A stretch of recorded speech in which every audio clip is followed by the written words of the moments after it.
नमस्कार दोस्तों, कैसे हैं आप लोग। Good morning all of you, सुप्रभात। और होली के बाद आपका हार्दिक स्वागत, हार्दिक अभिनंदन। कैसे हैं? मान के चल रहा हूं कि होली आपने बहुत सुंदर ढंग से मनाई होगी, क्योंकि होली का त्यौहार ही ऐसा है साथियों, ये रंगों का त्यौहार है। और एक बात मैं जरूर कहना चाहूँगा, क्योंकि आप वापस जुड़ रहे हैं, हम होली के बाद पहली बार मिल रहे हैं, तो होली का जो रंग है वो उतरा कि नहीं उतरा है। क्योंकि रंग नहीं उतरेगा दोस्तों तो मैं कैसे पहचान पाऊंगा आपको। तो मुझे पूरा विश्वास है कि जो रंग बिरंगे जो चेहरे हैं, उनका जो रंग जो होली वाला जो था वो अब खत्म हो गया होगा, वो हट गया होगा। क्योंकि किसी ने कहा है दोस्तों, होली का रंग तो एक पल में चला जाएगा। होली का रंग तो एक पल में चला जाएगा, लेकिन साथियों हमारी जो दोस्ती है, हमारी ये जो मित्रता है, हमारा जो ये प्रेम है, आप जिस तरह से स्नेह जो देते हैं, वो जो स्नेह है वो हमेशा बना रहता है। तो होली का रंग तो एक पल में उतर जाएगा। होली का रंग तो एक पल में उतर जाएगा। स्नेह, प्यार, मोहब्बत, मित्रता, ये रंग बना रहेगा। असली मजा तो जिंदगी का यही है कि जितना रंगोगे उतना गहरा होता जाएगा। वापस बोलूं क्या? होली का रंग तो एक पल में उतर जाएगा। मित्रता, स्नेह, मोहब्बत, ये हमेशा बने रहेगा। जिंदगी का असली मजा यही है दोस्तों, जितना रंगोगे उतना गहरा होता जाएगा। तो एक बार फिर से आपको होली की बहुत बहुत शुभकामनाएं, स्वागत है, अभिनंदन है। पढ़ाई का रंग चढ़ा है, ऐसा अमृता जी कह रही है। बहुत अच्छा लगा मुझे सुनकर ये बात। अनिल कुमार जी कह रहे हैं भारत के दूसरे अंबेडकर साहब का सुबह नमस्कार। क्या बात, इतने बड़े शब्द बोल रहे हो। 14 अप्रैल आने वाली है, डॉक्टर अंबेडकर साहब को हम लोग याद करेंगे। साहिल साहब good morning, Manjay Kumar ji good morning, सभी को नमस्कार, गुड मॉर्निंग। हाँ, तो अब हम लोग अभिवादन का सिलसिला खत्म कर देते हैं साथियों। हम लोग बात कर रहे थे संवैधानिक इतिहास की। भूल तो नहीं गए? होली के इस रंग में कहीं ये सब बातें भूल तो नहीं गए? संवैधानिक इतिहास पढ़ रहे थे, और संवैधानिक इतिहास में भी हम लोग बात कर रहे थे किसकी? हम बात कर रहे थे भारतीय स्वतंत्रता अधिनियम 1947 की। तो 1947 का अधिनियम पर हम लोग पहुंच रहे हैं साथियों। भारतीय स्वतंत्रता अधिनियम 1947। इसमें साथियों जितने पॉइंट्स हम लोगों ने देख लिए थे, उससे आगे हम लोग बात कर रहे हैं। लास्ट पॉइंट जो हमने क्या लिखा था कि देशी रियासतों को इस बात की छूट थी कि वे चाहें तो भारत में मिले, वे चाहें तो पाकिस्तान में मिले, और वे चाहें तो अपना स्वतंत्र अस्तित्व रख सकती है। ये बात आपको ध्यान रखनी है। देशी रियासतों को इस अधिनियम के तहत ये छूट दी गई। तो क्या छूट दी गई थी, इस पर हमने थोड़ी सी चर्चा की थी साथियों, लेकिन अच्छा प्रश्न बनता है, इसलिए वापस चर्चा करना जरूरी है। देशी रियासतें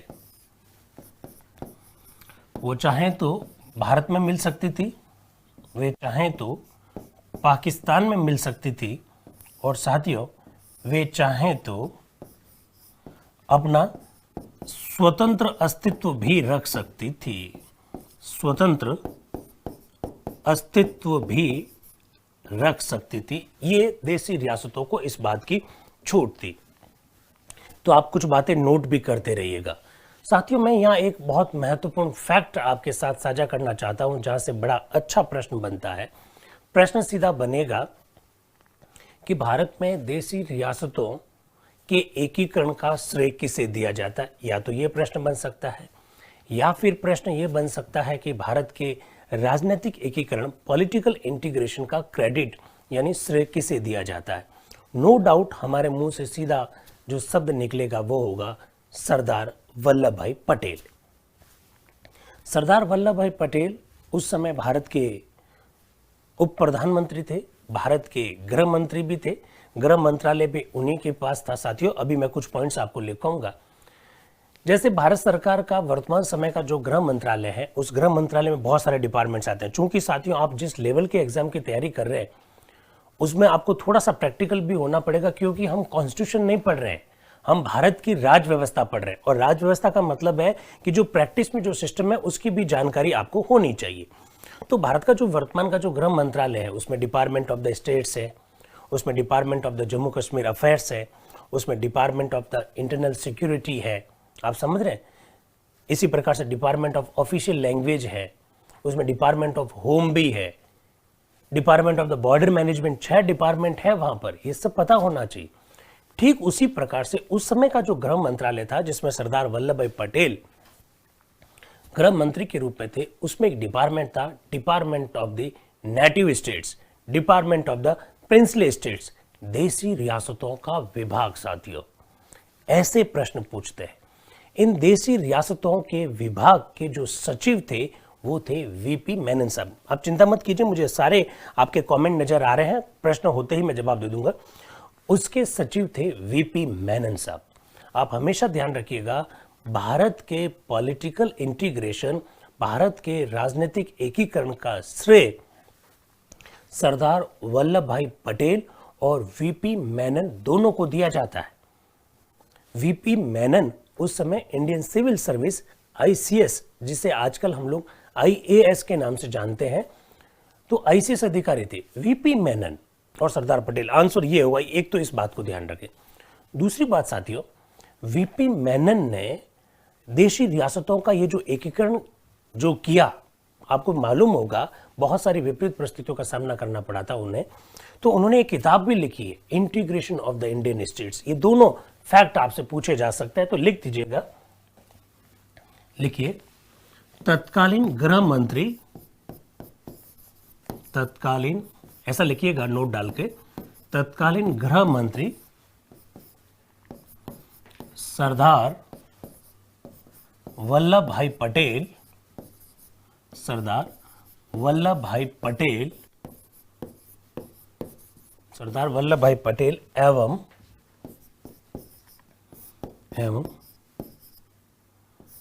गृह विभाग के सचिव,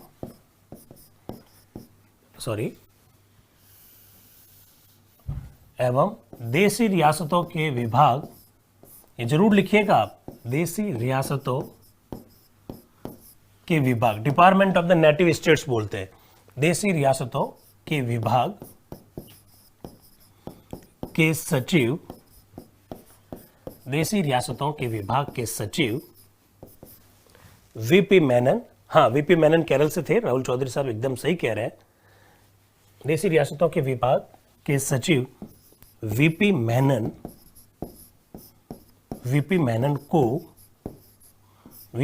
को भारत के राजनीतिक एकीकरण, वीपी मेनन को भारत के राजनीतिक एकीकरण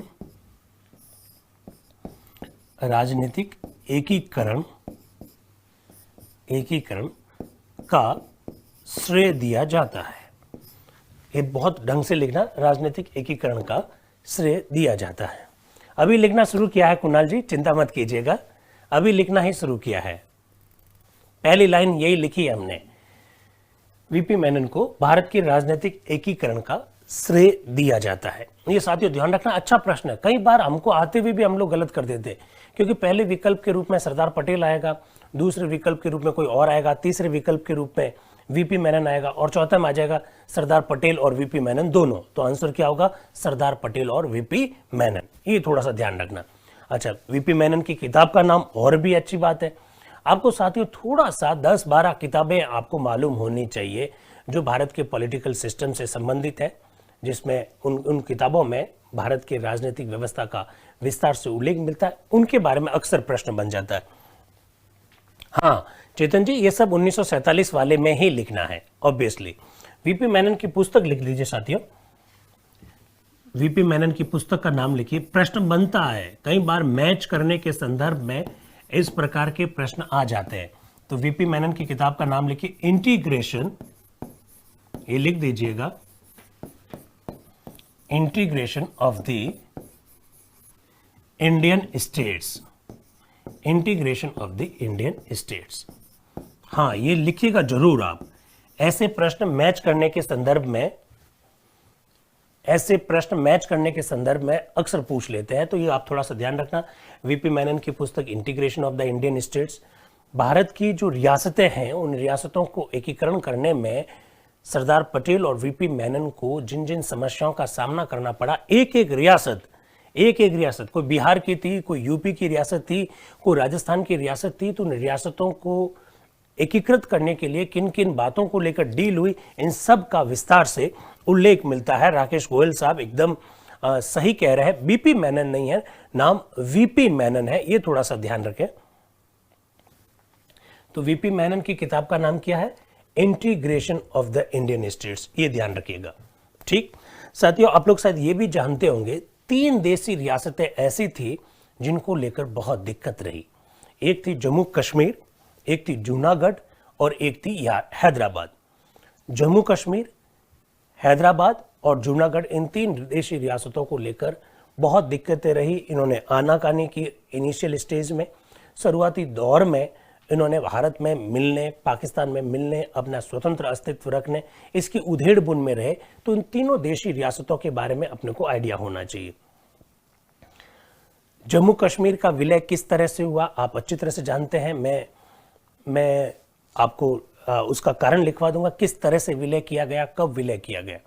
जूनागढ़ का कैसे किया गया और हैदराबाद का विलय कैसे किया गया, ये मैं अभी आपके सामने रख रहा हूं साथियों।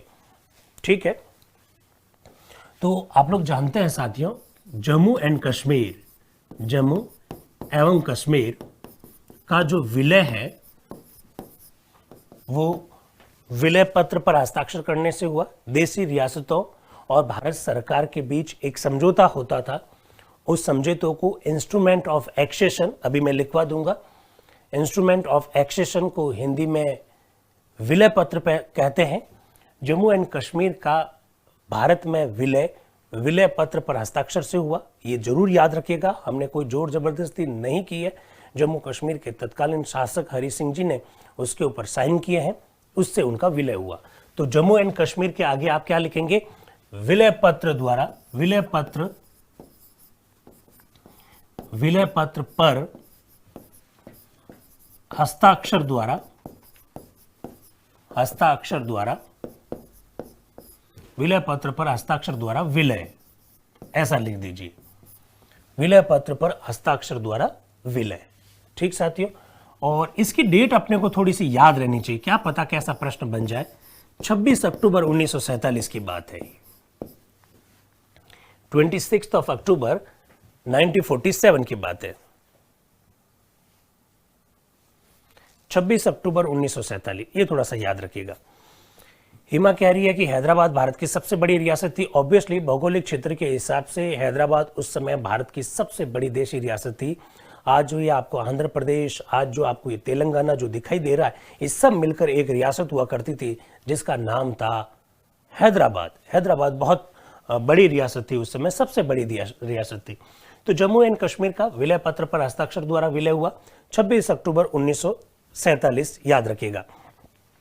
विकास कुमार जी ने एक प्रश्न पूछा, विलय पत्र क्या होता है? साथियों, जैसे आप और हमारे बीच में कोई समझौता होता है, उस समझौते का जो डॉक्यूमेंट है, उस समझौते का जो दस्तावेज है, उसी का नाम है विलय पत्र। यानी वो रियासत और भारत सरकार कुछ समझौता करती है।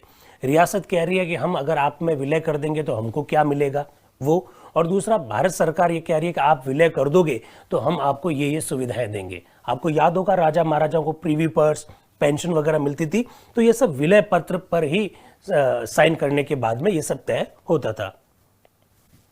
तो बात समझ में आ गई साथियों? हाँ, महाराजा हरि सिंह जी, ऋतिक कह रहे हैं, एकदम बात सही है। दूसरा एक प्रश्न और आता है अच्छा सा, कि वह कौन सी देशी रियासत है जिसे भारत में जनमत संग्रह के द्वारा मिलाया गया? तो साथियों आप लिख दीजिए डैश करके, जूनागढ़। जूनागढ़ जनमत संग्रह के द्वारा मिलाई गई।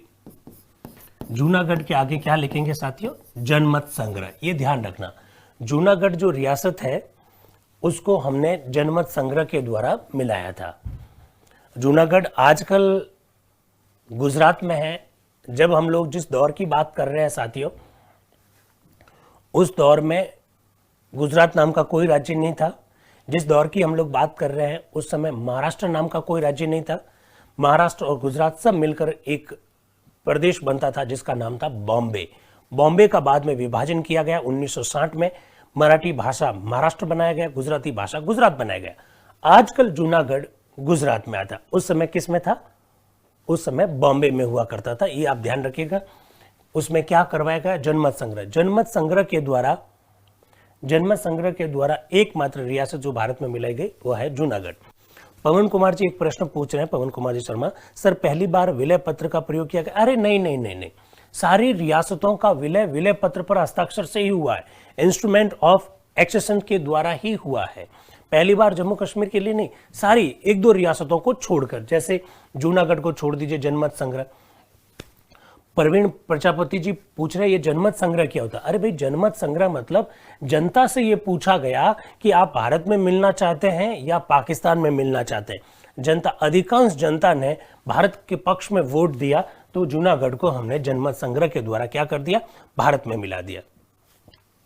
शिवम प्रश्न पूछ रहे हैं, सर हरि सिंह जी इंडिया में क्यों मिलना चाहते थे? अरे प्रश्न ठीक पूछा, हरि सिंह जी इंडिया में मिलना नहीं चाहते थे।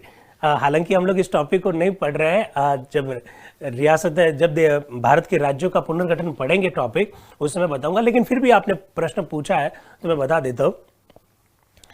हरि सिंह जी जम्मू कश्मीर को ना तो भारत में मिलाना चाहते थे ना पाकिस्तान में मिलाना चाहते थे। वो एक स्वतंत्र राज्य के रूप में जम्मू कश्मीर को स्थापित करना चाहते थे। उनके मस्तिष्क में ये था कि जिस तरह से स्विट्जरलैंड तटस्थ राष्ट्र के रूप में जाना जाता है, उसका किसी अन्य देश के साथ किसी भी प्रकार का कोई संबंध नहीं है, ठीक उसी प्रकार से वो जम्मू कश्मीर के साथ भी ऐसा ही करना चाहते थे।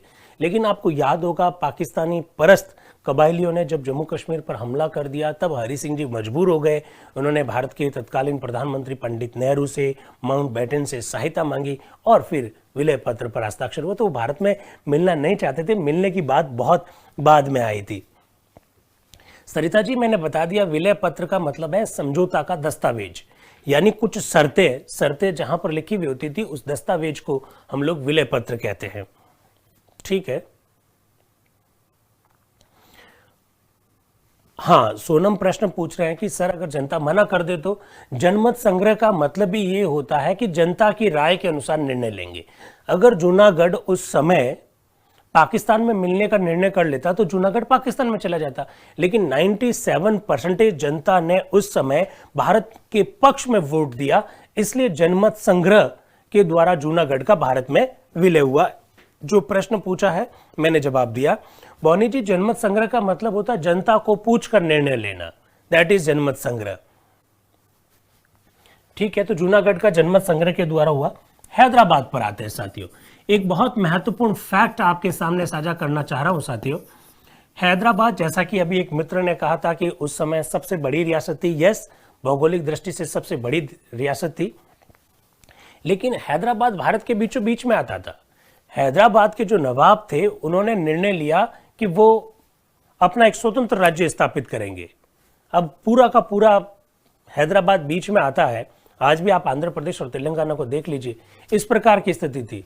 तब भारत सरकार को निर्णय लेना पड़ा हैदराबाद के खिलाफ में कार्रवाई करने का, और सरदार वल्लभ भाई पटेल के नेतृत्व में हम लोगों ने हैदराबाद के विरुद्ध एक पुलिस कार्रवाई की, और उस पुलिस कार्रवाई का जो नाम दिया गया वह नाम है ऑपरेशन पोलो, यानी एक सैनिक कार्यवाही, एक पुलिस कार्यवाही के द्वारा हैदराबाद का भारत में विलय किया गया। भारत को अपनी फौज भेजनी पड़ी, हैदराबाद का नवाब मान नहीं रहा था, तो उसका नाम क्या है? ऑपरेशन पोलो। और उसका नाम ऑपरेशन पोलो क्यों रखा साथियों? ऑपरेशन पोलो इसलिए रखा क्योंकि हैदराबाद के जो तत्कालीन नवाब थे उन्हें पोलो खेलने का बहुत शौक था, इसलिए उसका नाम क्या रखा गया? ऑपरेशन पोलो के माध्यम से हैदराबाद रियासत का भारत में विलय किया गया। इसे हम लोग पुलिस कार्रवाई के नाम से जानते हैं। ऑपरेशन अपोलो नहीं है, ऑपरेशन पोलो है मेरे भाई, अपोलो नहीं है, ऑपरेशन पोलो। और पोलो आप लोग जानते हैं गेम होता है, उसी गेम को खेलते थे हैदराबाद के नवाब, इसलिए इस ऑपरेशन का नाम ऑपरेशन पोलो दिया गया।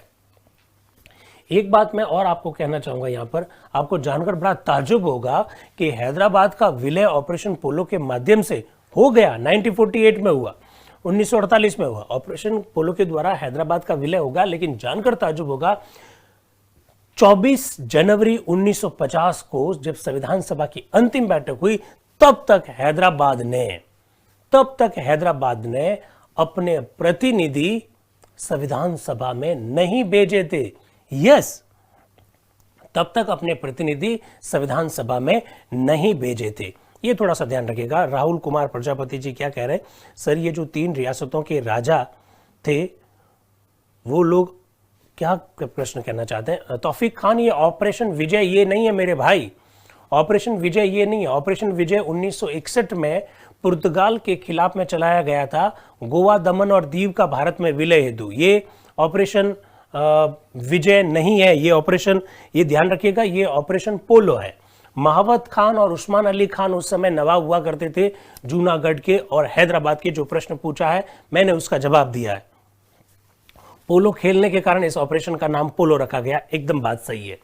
तो साथियों 1947 के अधिनियम में देशी रियासतों को जो छूट दी गई वो आप लोगों के सामने कुछ रखे गए बातें।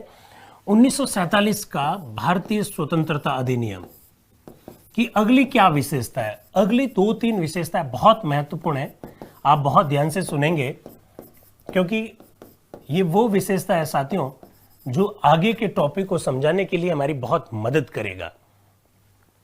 अगली विशेषता है साथियों, इसमें साफ साफ लिखा हुआ था, क्या लिखा हुआ था कि जब तक, ध्यान से सुनिएगा, जब तक दोनों देशों यानी भारत और पाकिस्तान, मैं अभी लिखवा भी दूंगा, जब तक दोनों देशों की संविधान सभा अपना नया संविधान नहीं बना लेती है, जब तक दोनों देशों की संविधान सभा अपना नया संविधान नहीं बना लेती है, तब तक 1935 के भारत शासन अधिनियम के द्वारा ही दोनों देशों की शासन व्यवस्था को चलाया जाएगा। एक बार ये पॉइंट लिखिएगा, फिर मैं इसको ढंग से समझाता हूं क्योंकि बहुत अच्छा प्रश्न बनता है, कॉन्सेप्ट है इसमें, जरा लिखिएगा, लिखिए नेक्स्ट पॉइंट।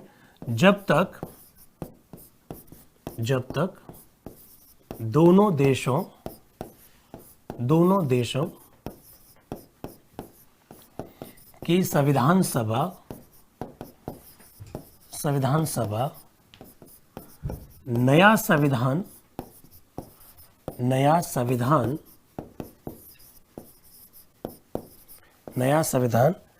नहीं बना लेती है, नया संविधान नहीं बना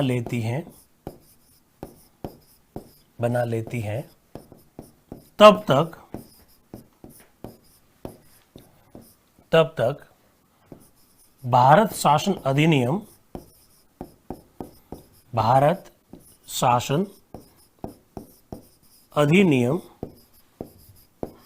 1935, ये पॉइंट समझना बहुत जरूरी है, इसमें कोई दिक्कत हो तो मुझे बताइएगा।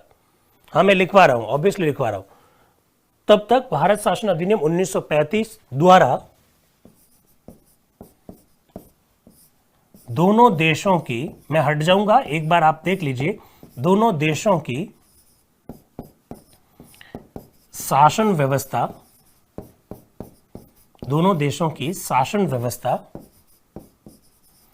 संचालित की जाएगी। आप ये लिखिए, फिर मैं आपके प्रश्नों का जवाब देता हूं। संचालित की जाएगी, आपके हर प्रश्न का जवाब देंगे, चिंता मत करिए। कुछ मित्र कहते हैं मेरे प्रश्न का आप जानबूझ के जवाब नहीं देते हो, तो आपके हर प्रश्न का जवाब देंगे, क्यों चिंता कर रहे हो यार।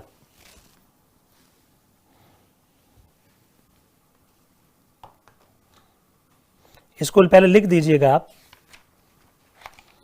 लिखे आप,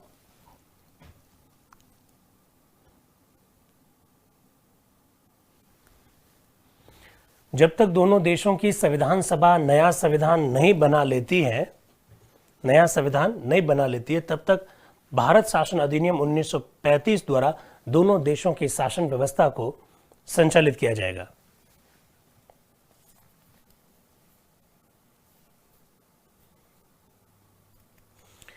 ठीक है, एक प्रश्न पूछा शिवराज सिंह जी, सर जी पाकिस्तान का गठन कैसे हुआ, पाकिस्तान नाम का गठन कैसे हुआ? अरे भाई वो तो लंदन के एक स्कॉलर थे, उन्होंने 1939 में पाकिस्तान नाम दिया। आप लोगों ने इस प्रकार से पढ़ा होगा नेशनल मूवमेंट के अंतर्गत।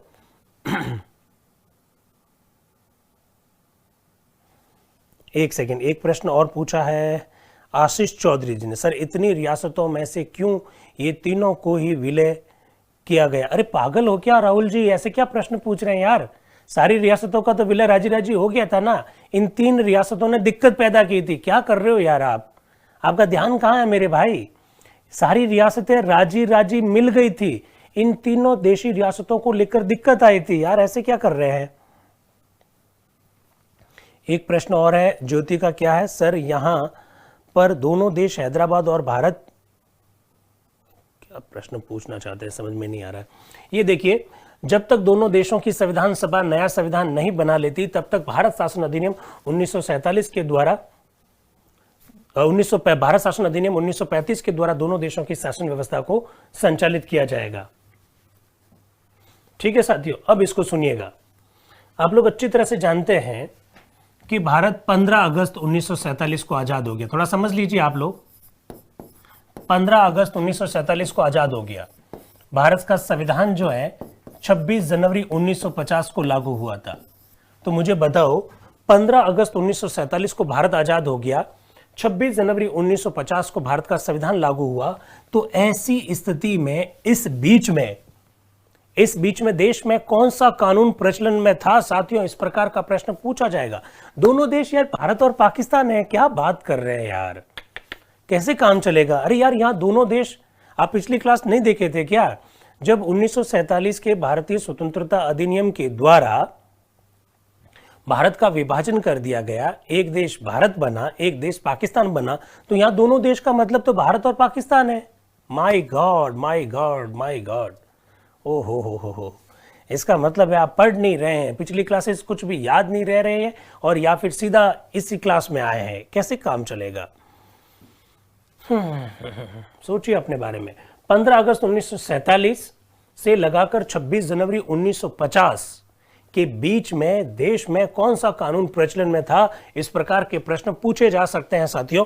कुलदीप स्वामी जी ने जवाब दिया, ऋतिक ने जवाब दिया, तो ये थोड़ा ध्यान रखिएगा। सिमी जाखड़ साहब या हिमांशु शर्मा जी, 1935 का भारत शासन अधिनियम के द्वारा दोनों देशों की शासन व्यवस्था, दोनों देश का मतलब भारत और पाकिस्तान है मेरे भाई, कैसे काम चलेगा।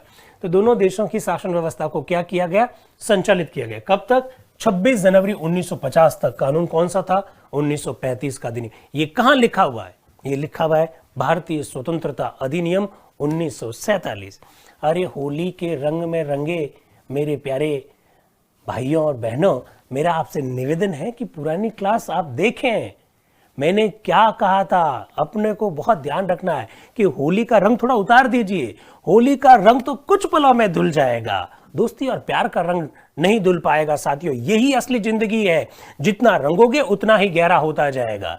तो रंगो, कौन से रंगों को रंगो, जो पढ़ाया जा रहा है उस रंग में रंगो मेरे दोस्तों। आपकी लास्ट क्लास में आप भूल गए, मैंने आपको बताया था कि 1947 के अधिनियम के द्वारा हमने भारत का विभाजन कर दिया, दो देश बनाए, एक भारत और एक पाकिस्तान, ऐसा मैंने कहा था साथियों आप लोगों को।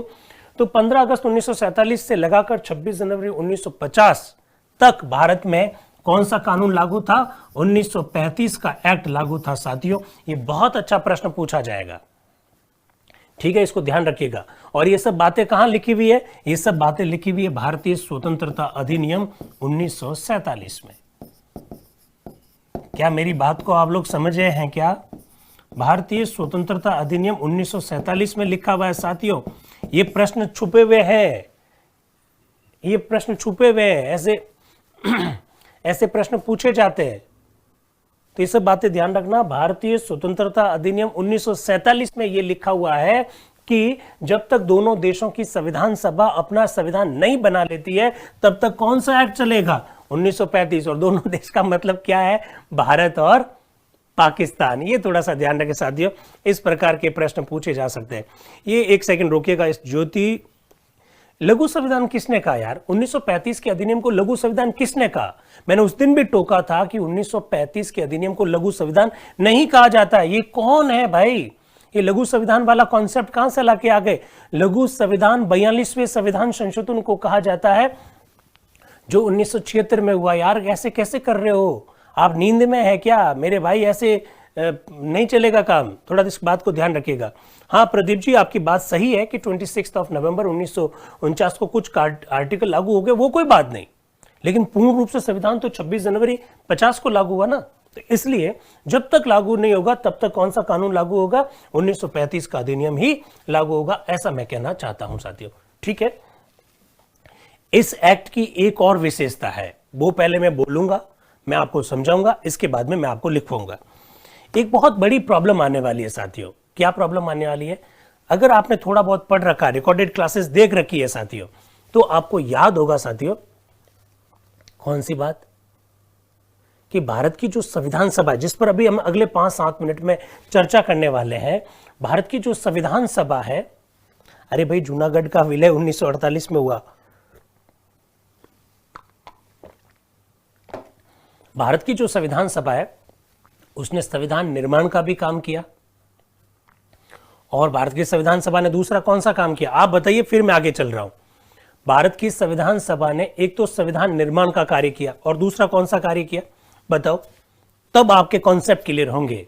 दूसरा कार्य किया उन्होंने संसद के रूप में। जब तक भारत में संसद नई नहीं बनी, तब तक संविधान सभा ने ही संसद के रूप में काम किया साथियों। इस तरह से बातें आपको मालूम होनी चाहिए। जब तक भारत में संसद नहीं बनी, तब तक संविधान सभा ने ही संसद के रूप में काम किया। कहां लिखा हुआ है ये बात कहां लिखी हुई है? ये बात भारतीय स्वतंत्रता अधिनियम 1947 में लिखी हुई है साथियों। और क्या लिखी हुई? यस, बहुत बढ़िया। कितने सारे मित्रों ने, रमेश जी गोदारा साहब ने, रमेश जी सारण साहब ने, मामन सिंह जी ने, राहुल सिंह जी ने, बहुत बढ़िया, संजीव कुमार जी ने जवाब दिया, बहुत अच्छा, प्रेम ने जवाब दिया, सायरी पोलिया जी ने जवाब दिया, प्रेम पाल जी ने जवाब दिया। संसद के रूप में काम की, ये बात लिखी हुई कहां है? ये बात साथियों इसी 1947 के अधिनियम में लिखी हुई है। तो जरा लिखिएगा जरा, नेक्स्ट पॉइंट लिखिएगा 1947 में, जब तक दोनों देशों, और दोनों देश मतलब कौन से, भारत और पाकिस्तान, जब तक दोनों देशों में नए संविधान के तहत संसद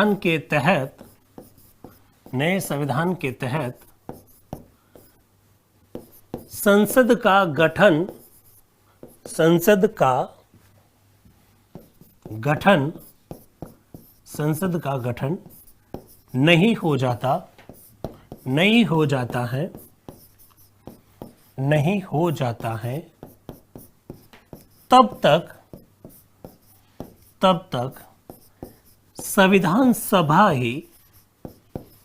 है, तब तक संविधान सभा ही संसद के रूप में कार्य करेगी। मैं हट जाऊंगा अभी, चिंता मत कीजिए, संसद के रूप में कार्य करेगी। बहुत महत्वपूर्ण फैक्ट लिखवाया साथियों। ऐसा प्रश्न बनेगा और आप गलत कर सकते हैं।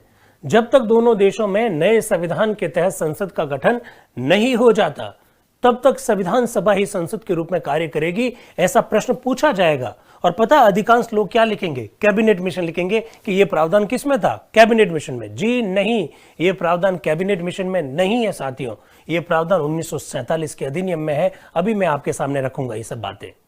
इस तरह के प्रश्न पूछे जाते हैं साथियों, तो आप थोड़ा सा ध्यान रखें। मैंने आपसे बार बार निवेदन किया कि आप रिकॉर्डेड क्लासेस देखें और फिर इन क्लासेस को देखें, क्योंकि इस क्लासेस का नाम क्या है? ये एडिशनल क्लास है साथियों, ये स्पेशल क्लास है, ये संवाद वाली क्लास है। मैं आपसे बातचीत करूंगा, लेकिन बातचीत में अगर आप इस तरह के प्रश्न पूछेंगे जिसका कोई मतलब नहीं है, इस प्रकार के प्रश्न पूछेंगे जो बिना पढ़े हुए हैं, तो फिर मजा नहीं आएगा, फिर तो टाइम वेस्ट होगा साथियों। मेरा कहने का तात्पर्य ये है। तो आप थोड़ा सा इनको जानें। ये लाइन लिखिएगा, फिर मैं आपको समझाता हूं कि मैं कहना क्या चाह रहा हूं। 1947 के अधिनियम पर हम डिटेल में इतनी बात क्यों कर रहे हैं साथियों? क्योंकि अगर इतनी डिटेल में बात नहीं करते तो आपको हरगिज भी संविधान सभा क्या टॉपिक है वो आपको समझ में नहीं आता। ठीक है साथियों, अभी आपने लिख दिया होगा। अब मैं आपको थोड़ा सा दूसरी चीज बताता हूं, जरा सुनिएगा। देखिए, ऐसे ही बता रहा हूं, लिखने की जरूरत नहीं है, समझाने के लिए बता रहा हूं। हमारी संविधान सभा की बैठक जो है 9 दिसंबर 1946 को हुई थी, पहली बैठक। ठीक है साथियों, समझाने के हिसाब से बता रहा हूं। और अंतिम बैठक जो है वो 24 जनवरी को हुई, 24 जनवरी 1950 को। ठीक है साथियों, ये अंतिम बैठक,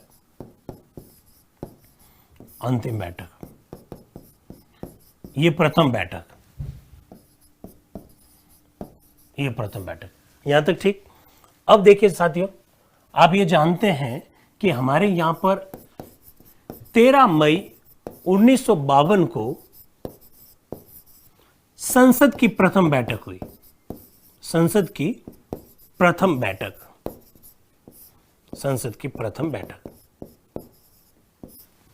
अब साथियों आप मुझे बताओ, सबका चैट शो हो रहा, चिंता मत कीजिएगा मनोज जी। अब आप साथियों मुझे बताओ, आगे हमारे दिक्कत नहीं आएगी क्या कि यार देश में सरकार कौन सी है, देश में संसद कौन सी है? संसद की पहली बैठक 13 मई 1952 को हो रही है। तो ऐसी स्थिति में अंग्रेज भारत छोड़कर चले गए 15 अगस्त 1947 को, तो फिर 15 अगस्त 1947 से लगाकर फिर सरकार के रूप में, संसद के रूप में काम किसने शुरू किया? तो साथियों संविधान सभा ही संसद के रूप में काम करती थी, संविधान सभा ही संविधान के निर्माण का काम करती थी। तो साथियों संविधान सभा संसद के रूप में काम करती थी, ये लिखा हुआ कहां है? ये प्रश्न पूछा जाएगा और आप सीधा लिख दोगे साहब कैबिनेट मिशन में लिखा हुआ है। अरे कैबिनेट मिशन में लिखा हुआ नहीं है, ये माउंटबेटन योजना में लिखा हुआ नहीं है साथियों, ये भारतीय स्वतंत्रता अधिनियम 1947 में लिखा हुआ था। क्या लिखा हुआ था कि जब तक दोनों देशों की संविधान सभा अपना नया संविधान बनाकर नई संसद नहीं बना लेती है, तब तक संविधान सभा ही संसद के रूप में काम करेगी साथियों। ऐसा मैं कहना चाहता हूं, इस प्रकार के प्रश्न पूछे जाते हैं, तो आप इन बातों को थोड़ा सा ध्यान रखिएगा। ये बड़े कॉन्सेप्ट के प्रश्न है। ये आपका जो लेवल है, आप सिविल सर्विस की तैयारी कर रहे हैं, आप आरएस की तैयारी कर रहे हैं, आप यूपीपीएससी की तैयारी कर रहे हैं, आप सब इंस्पेक्टर की तैयारी कर रहे हैं, ये कोई कांस्टेबल और पटवारी का, लेखपाल का और वनपाल का पेपर थोड़ी है यार। तो कॉन्सेप्ट को क्लियर कीजिए साथियों, इस प्रकार के प्रश्न आपसे पूछे जा सकते हैं, याद रहेगा। तो ये सब बातें 1947 के अधिनियम के अंतर्गत थी। ये बात मैंने केवल समझाने के लिए समझाई। संविधान सभा के उस समय कौन अध्यक्षता कर रहे थे, ये अगले 5 मिनट में हम लोग एक नया टॉपिक पढ़ने वाले हैं, संविधान सभा, उसके अंतर्गत मैं बता दूंगा साथियों, ठीक है। हाँ, दिल्ली में ही थी ये संविधान सभा, अभी बात करेंगे, चिंता मत कीजिए। साथियों 1947 के अधिनियम की अंतिम विशेषता, ये ब्रिटिश सरकार के द्वारा भारत के लिए, ये ब्रिटिश संसद के द्वारा भारत के लिए बनाया गया अंतिम कानून है। तो ऐसा लिखिएगा, ये ब्रिटिश संसद द्वारा, ये ब्रिटिश संसद द्वारा भारत के लिए बनाया गया, भारत के लिए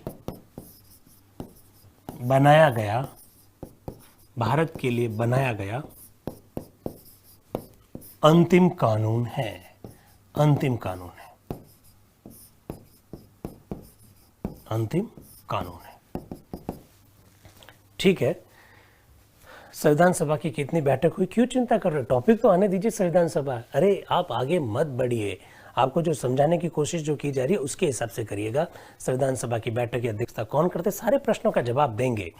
हाँ, एक अनिल कुमार जी मीणा साहब ने प्रश्न पूछा, बड़ा अच्छा प्रश्न है सर, अंतरिम सरकार या अंतरिम संसद शब्द का प्रयोग किस में किया गया? अरे अनिल कुमार जी चिंता मत कीजिएगा, हम लोग आर्टिकल 379 देखेंगे, 380 देखेंगे, उस समय आपको ये बताएंगे कि वे कौन से 16 अनुच्छेद हैं जो लागू हो गए थे 26 नवंबर में, और उसी में इंटरिम गवर्नमेंट, इंटरिम पार्लियामेंट जैसे शब्दों का प्रयोग है। 379, 380 बात करेंगे, चिंता मत कीजिएगा, ठीक है। तो प्रश्न वो है पूछें जो टॉपिक चल रहा है। तो साथियों हम लोगों ने संवैधानिक जब इतिहास प्रारंभ किया था तो आपको बताया था कि 1773 का जो रेगुलेटिंग एक्ट है वो ब्रिटिश संसद के द्वारा भारत के लिए बनाया गया पहला कानून है, और ये 1947 का जो अधिनियम है वो अंतिम है।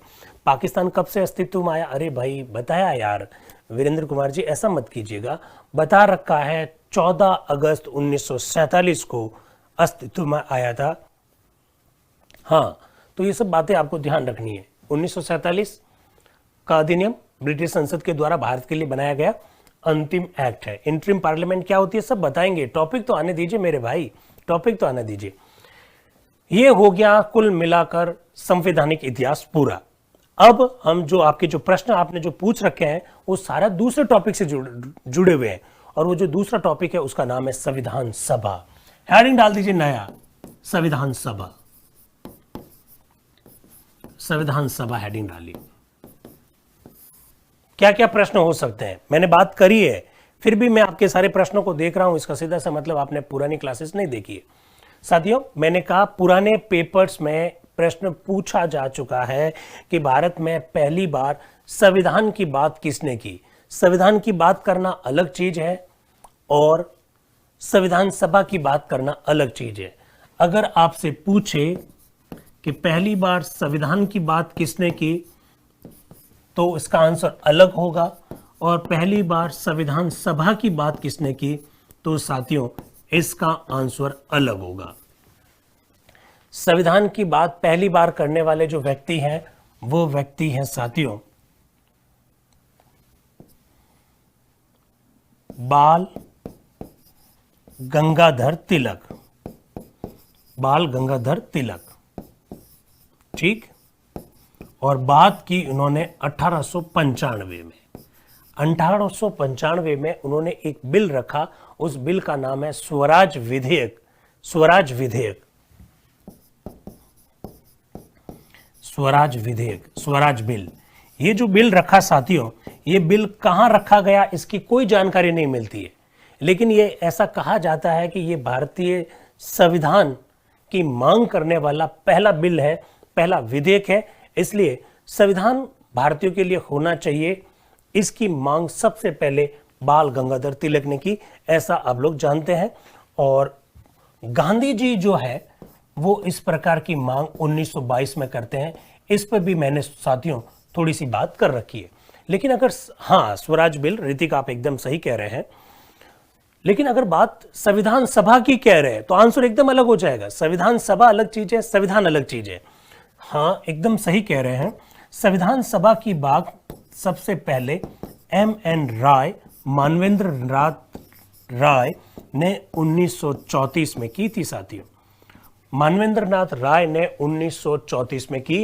राहुल चौधरी साहब कह रहे हैं औपचारिक रूप से संविधान सभा की मांग M.N. रॉय ने की। एकदम बात सही है, बिल्कुल बिल्कुल। जो थी संविधान की मांग बाल गंगाधर तिलक 1895, और संविधान सभा लिखिए, पूरा लिखिए, संविधान सभा लिखिए, संविधान सभा की मांग M.N. रॉय ने की। ठीक है, बहुत बढ़िया, बहुत ही बढ़िया, बहुत ही बढ़िया। अनिल कुमार जी एकदम आंसर सही दे रहे हैं। राहुल साहब बहुत बढ़िया, मोहित जी बहुत बढ़िया, प्रवीण प्रजापति जी, मानवेंद्र नाथ राय, एकदम बात सही है, 1934। ये बात तो समझ में आ गई साथियों। एक तो ये प्रश्न पूछा जाता है। दूसरा प्रश्न, अंग्रेजों ने पहली बार भारतीयों के लिए संविधान सभा होगी इस बात को कब स्वीकार किया, तो आपको बता रखा है साथियों, अगस्त 1940 में उन्होंने अगस्त ऑफर यानी अगस्त प्रस्ताव दिया, उसमें भारतीयों के लिए संविधान सभा होनी चाहिए, अंग्रेजों ने पहली बार स्वीकार किया। अभी मैं लिखवा दूंगा। इसके अलावा ये अंग्रेजों ने कब स्वीकार किया कि एक ऐसी संविधान सभा होगी जिसमें सभी भारतीय होंगे, तो इसका आंसर है साथियों क्रिप्स प्रस्ताव। दोनों बातें लिख दीजिएगा। अंग्रेजों द्वारा स्वीकार, अंग्रेजों द्वारा स्वीकार, ठीक, प्रथम बार। इस पे हमने चर्चा की है, फिर भी आप लिख दीजिएगा प्रथम बार। कब? अगस्त प्रस्ताव। कब रखा गया साथियों? 1940 में।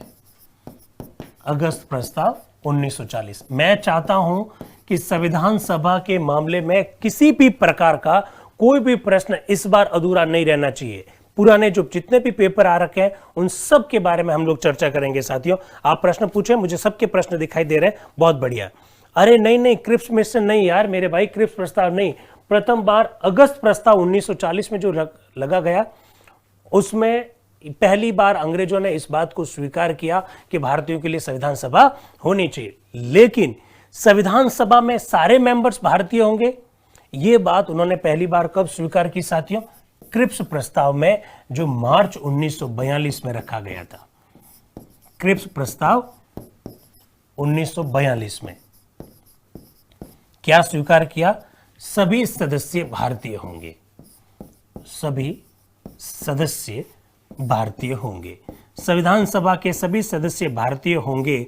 ये बात उन्होंने 1942 में क्रिप्स प्रस्ताव के अंतर्गत स्वीकार की, जबकि अगस्त प्रस्ताव में पहली बार अंग्रेजों ने यह कहा कि भारतीयों के लिए संविधान सभा होनी चाहिए। बहुत बढ़िया, बहुत बढ़िया। प्रवीण जी, अभिषेक जी, बहुत ही अच्छा लगा, सबके आंसर सही आ रहे हैं। राजन गुज्जर साहब, नमन शर्मा जी, बहुत अच्छे, बहुत अच्छे, मनीष मितवाय जी, बहुत अच्छी बात है। अब साथियों, ये जो संविधान सभा जिसने भारत के संविधान का निर्माण किया, उस पर थोड़ी सी चर्चा करना चाहते हैं। मैं ये चाहता हूं कि आपका कॉन्सेप्ट एकदम एकदम क्लियर होना चाहिए। चलिए, तो संविधान सभा आपका हेडिंग रहेगा, कुछ पॉइंट्स लिखने हैं, आपके प्रश्नों के जवाब भी दूंगा। आपके सारे प्रश्नों के लिस्ट हमारे सामने आ रही है, लगातार आपके प्रश्न आ रहे हैं, बहुत अच्छी बात है। साथियों, ये जो संविधान सभा है, वर्तमान की संविधान सभा, जो संविधान दिखाई देता है, उस संविधान का निर्माण संविधान सभा ने किया। ये जो संविधान सभा है वो कैबिनेट मिशन योजना के तहत गठित हुई। कैबिनेट मिशन योजना, कैबिनेट मिशन योजना, ठीक है, लिखते रहिएगा कुछ पॉइंट्स। और कैबिनेट मिशन कब आया था भारत में? कैबिनेट मिशन कब आया था भारत में? ऐसे प्रश्न भी पूछे जाते हैं। कैबिनेट मिशन मार्च 1946 को भारत में आया था साथियों। मार्च 1946 में भारत आया था, इस बात को ध्यान रखिए, भारत आया, ठीक है। इसका नाम कैबिनेट मिशन क्यों है? कैबिनेट मिशन का नाम कैबिनेट मिशन क्यों है साथियों? आप हमेशा ध्यान रखिएगा, कैबिनेट मिशन में 3 लोग मेंबर थे टोटल, और ये तीनों क्लीमेंट एटली, मैं अभी लिखवा दूंगा, जो कि उस समय इंग्लैंड के प्रधानमंत्री थे, उनके 3 कैबिनेट मंत्री थे, उनके 3 कैबिनेट मंत्री थे।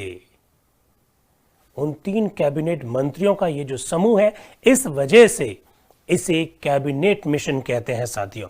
मार्च 1946, बहुत बढ़िया, क्या बात है, सारे मित्रों ने जवाब दिया। इतना फर जवाब आ रहा है कि मैं नाम भी नहीं पढ़ पा रहा हूं। मार्च 1946 को भारत आया था कैबिनेट मिशन, तीनों कैबिनेट मंत्री थे, इसलिए इस मिशन को कैबिनेट मिशन के नाम से जाना जाता है।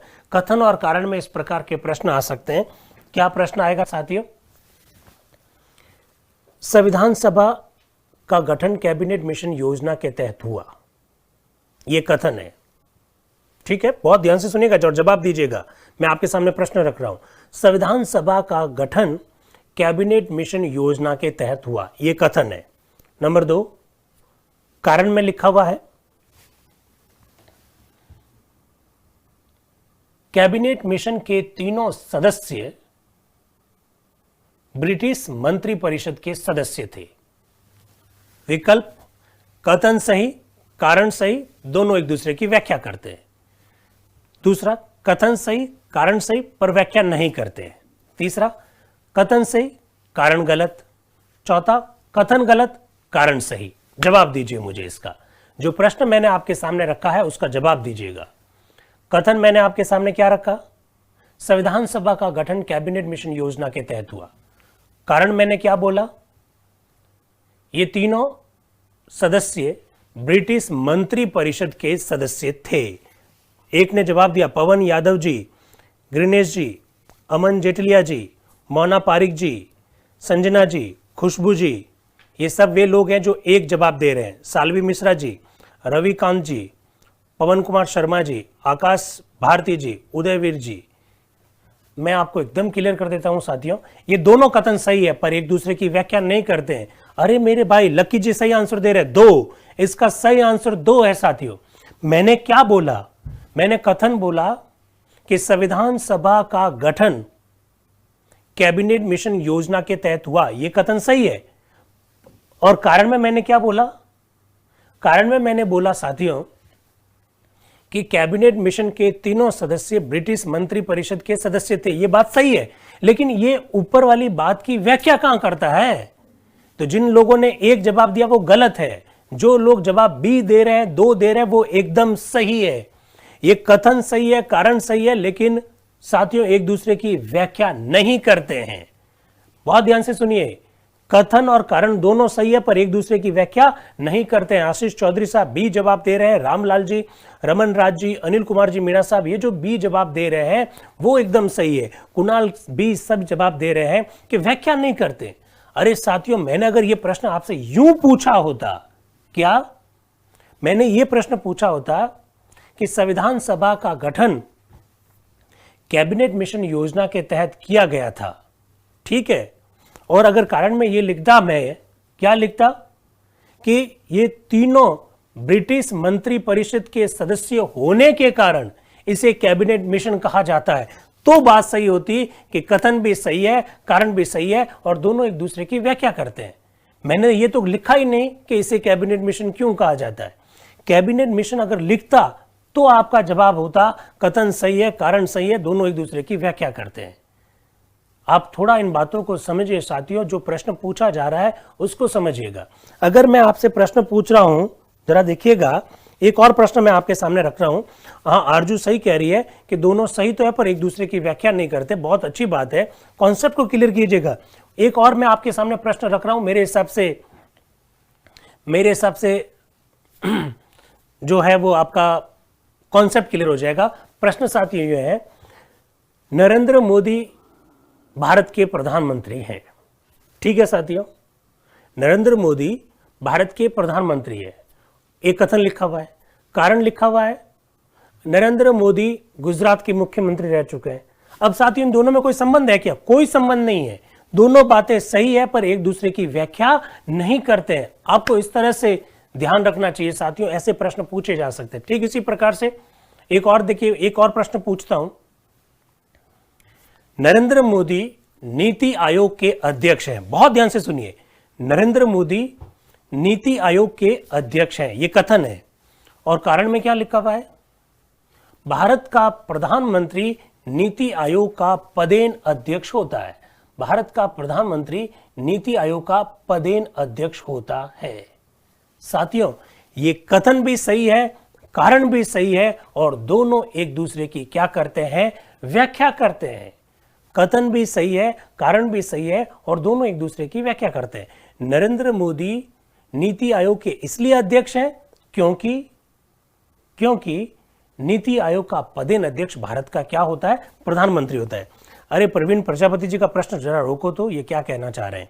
ये कह रहे हैं सर पैथिक लॉरेंस तो अध्यक्ष थे और कैबिनेट मिशन के तो 2 ही मेंबर है। अरे मेरे भाई क्या बात करते हो यार, कहां कॉन्सेप्ट क्लियर नहीं है। मोदी जी भारत के प्रधानमंत्री है, ठीक है, तो बाकी वाले जो मंत्री है, क्या मंत्री परिषद का हिस्सा मोदी जी नहीं है क्या? क्या मोदी जी भारत के प्रधानमंत्री तो है, क्या वो मंत्री नहीं है क्या? आप जब पढ़ते हैं मंत्री परिषद या मंत्रिमंडल तो प्रधानमंत्री को उसमें शामिल नहीं करते हैं क्या? पैथिक लॉरेंस क्रिप्स मिशन के कैबिनेट मिशन के अध्यक्ष जरूर थे, लेकिन साथियों टोटल जो 3 मेंबर थे, टोटल कह रहा हूं 2 मेंबर और 1 अध्यक्ष, तो कुल मिलाकर कितने हुए? 3 लोग हुए। प्रारूप समिति में टोटल मेंबर कितने थे? फिर आप ये तो नहीं कहते हो कि साहब 1 अध्यक्ष था 6 मेंबर थे, फिर आप ऐसा क्यों कहते हो कि प्रारूप समिति में साहब 7 मेंबर थे? तो इससे क्या फर्क पड़ता है? पैथिक लॉरेंस भी मेंबर ही थे, ये 3 जो सदस्य थे ये टोटल, हाँ मैंने टोटल बोला, मनीष मित्वा जी एकदम सही कह रहे हैं। तो ये सारी बात ध्यान रखना। कैबिनेट मिशन योजना के तहत संविधान सभा का गठन हुआ। कैबिनेट मिशन मार्च 1946 में भारत में आया। 2 और तीसरी बात, बहुत महत्वपूर्ण बात कहना चाहता हूं साथियों, कैबिनेट मिशन जब भारत में आ रहा था, 2+1 एकदम सही है, कैबिनेट मिशन जब भारत आ रहा था, कॉन्सेप्ट क्लियर कर देना, ये अंतिम स्थिति है अपनी, संविधान सभा के बारे में सारे कॉन्सेप्ट क्लियर करते हुए आगे बढ़ना है। संवाद वाली क्लास है, प्रश्न है जरूर पूछेगा पर थोड़ा सा ध्यान रखिएगा प्रश्न का लेवल भी सही होना चाहिए। साथियों जब कैबिनेट मिशन जब भारत में आ रहा था, पता उनके दिमाग में क्या चल रहा था? उनके दिमाग में यह था कि हम भारत जाएंगे, संविधान सभा का गठन करेंगे और संविधान सभा के मेंबर्स का चुनाव करवाएंगे। और चुनाव भी कैसे होगा? वयस्क मताधिकार के द्वारा चुनाव होगा। वयस्क मताधिकार का मतलब बिना किसी भेदभाव के, चाहे स्त्री हो चाहे पुरुष हो, चाहे हिंदू हो चाहे मुस्लिम हो, चाहे सिख हो चाहे ईसाई हो, चाहे एससी हो चाहे एसटी हो, चाहे ओबीसी हो, चाहे कुछ भी हो, हम चुनाव करवाएंगे वयस्क मताधिकार के द्वारा। ऐसा कैबिनेट मिशन के मन में था। और एक बात मैं कहना चाहूंगा साथियों, 1934 में एमएन रॉय ने जब पहली बार भारतीयों के लिए संविधान सभा के गठन की बात की, उसके बाद में कांग्रेस ने भी प्रस्ताव पारित करके संविधान सभा की मांग की थी। साथियों उन्होंने भी, कांग्रेस ने भी क्या मांग की थी साथियों, कि वयस्क मताधिकार के आधार पर संविधान सभा का गठन होना चाहिए। तो तीसरा पॉइंट, कांग्रेस की क्या मांग थी? एक कॉन्सेप्ट को क्लियर कर लीजिएगा। कांग्रेस की मांग, संविधान सभा का गठन कैसे हो? वयस्क मताधिकार के आधार पर। संविधान सभा का गठन वयस्क मताधिकार के आधार पर, ठीक है। और कैबिनेट मिशन जब भारत आ रहा था तो उनके मस्तिष्क में भी यही था कि हम वयस्क मताधिकार के आधार पर क्या करेंगे?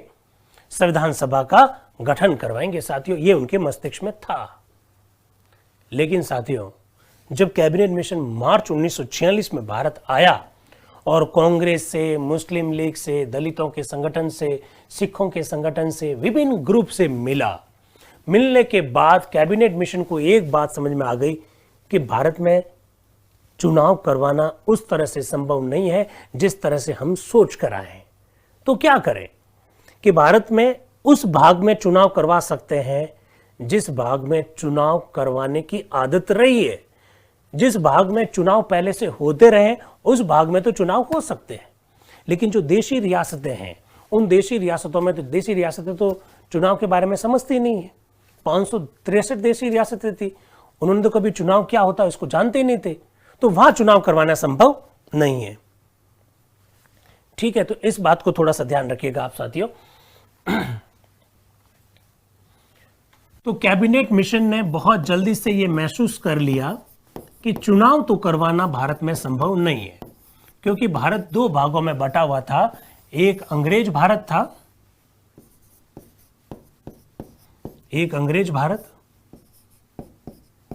और दूसरा था देशी भारत। ठीक है साथियों, तो चुनाव तो इस वाले भारत में हो नहीं सकता, क्योंकि ये भारत तो जानता ही नहीं था कि चुनाव होता क्या। हाँ, ये भारत जरूर थोड़ा बहुत चुनाव के बारे में जानता था। तो वयस्क मताधिकार की बात उन्होंने अपने दिमाग से निकाल दी। मार्च 1946 में आते ही उन्हें ये बात महसूस हो गई साथियों। एकदम बात सही है कि पंडित नेहरू ने वयस्क मताधिकार के आधार पर संविधान सभा के गठन की बात कही, लेकिन चुनाव करवाना संभव नहीं था साथियों। एक दूसरी बात, कैबिनेट मिशन जब भारत आया तो उन्होंने सोचा कि 10 लाख की जनसंख्या पर 10 लाख की जनसंख्या पर एक सदस्य संविधान सभा के लिए लिया जाएगा। ये सब याद रखना है, 10 लाख की जनसंख्या पर एक सदस्य संविधान सभा के लिए लिया जाएगा। तो जल्दी से एक पॉइंट लिखिएगा, एक पॉइंट लिख दीजिएगा। मैं अपनी भाषा में लिखवा रहा हूं ताकि प्रश्न आपको कभी किसी भी प्रकार का आए तो समझ में आ सके। ये हरमन मंजारी जी का प्रश्न मुझे बाद में बताना। लिखिए, कैबिनेट मिशन योजना के तहत, कैबिनेट मिशन योजना के तहत प्रत्येक 10 लाख की जनसंख्या पर, प्रत्येक 10 लाख की जनसंख्या पर, प्रत्येक 10 लाख की जनसंख्या पर संविधान सभा हेतु, प्रत्येक 10 लाख की जनसंख्या पर संविधान सभा हेतु एक सदस्य लिया जाना था। एक सदस्य लिया जाना था, एक सदस्य लिया जाना था, एक सदस्य लिया जाना था। अब देखिए साथियों, कॉन्सेप्ट अगर क्लियर नहीं है तो फिर आगे नहीं बढ़ेंगे। आपके जो भी प्रश्न है मुझे रखिएगा, सब मुझे दिखाई देते हैं। हो सकता है मैं कुछ प्रश्नों का जवाब इसलिए नहीं देता क्योंकि वो टॉपिक से रिलेटेड नहीं होते। कुछ ऐसे प्रश्न होते हैं जिन पर हम लोग पहले से चर्चा कर रखे होते हैं। कुछ हमारे ऐसे मित्र भी हैं जो पहली बार आज क्लास में जुड़ते हैं, पुराने क्लासेस में जुड़े नहीं है। तो हमारी क्लास तो सारे रिदम के साथ है, इसके बाद ये, इसके बाद ये, इसके बाद ये, तो बड़ी दिक्कत आती है। अब साथियों देखिए, उस समय भारत की जनसंख्या लगभग 40 करोड़ थी, लगभग 40 करोड़ मेंबर, 40 करोड़ की जनसंख्या थी भारत की। ये मैं कब की बात कर रहा हूं? मार्च 1946 में जब कैबिनेट मिशन भारत में आया उस समय की बात कर रहा हूं। तो 10 लाख की जनसंख्या पर एक मेंबर लेंगे तो साथियों टोटल मेंबर कितने हो जाएंगे? 400 मेंबर हो जाएंगे। तो उन्होंने एक फॉर्मूला अपनाया कि 10 लाख की जनसंख्या पर एक मेंबर अपने को लेना है। तो किसी जगह की जनसंख्या 2 लाख थी तो पास की जगह को मिलाया गया, कैसे भी करके 10 लाख की जनसंख्या हुई और वहां से एक मेंबर ले लिया गया। किसी की जनसंख्या 12 लाख थी तो उसके लिए भी कहा गया 12 लाख है तो भी आपको एक मेंबर ही भेजना है। तो साथियों कुल मिलाकर 10 लाख का एक एवरेज निकाला गया और वहां से एक मेंबर का प्रोविजन किया गया। तो टोटल जो मेंबर कैबिनेट मिशन योजना के तहत आए, कैबिनेट मिशन योजना के तहत जो मेंबर लिए गए साथियों, वो मेंबर हुए 389 का आंकड़ा आया। यहां तक ठीक है। 389 का आंकड़ा आया साथियों। कैसे आया? 10 लाख की जनसंख्या पर एक मेंबर लेना था। भारत की जनसंख्या उस समय लगभग 40 करोड़ के करीब थी। किसी एरिया की जनसंख्या 5 लाख थी तो पास का एरिया मिलाकर 10 लाख जनसंख्या की गई और उस पूरी जनसंख्या से एक मेंबर लिया गया। कहीं की जनसंख्या 12 लाख थी, 13 लाख थी तो भी वहां से एक मेंबर लिया गया। तो कुल मिलाकर आंकड़ा आया 389। अब अगर साथियों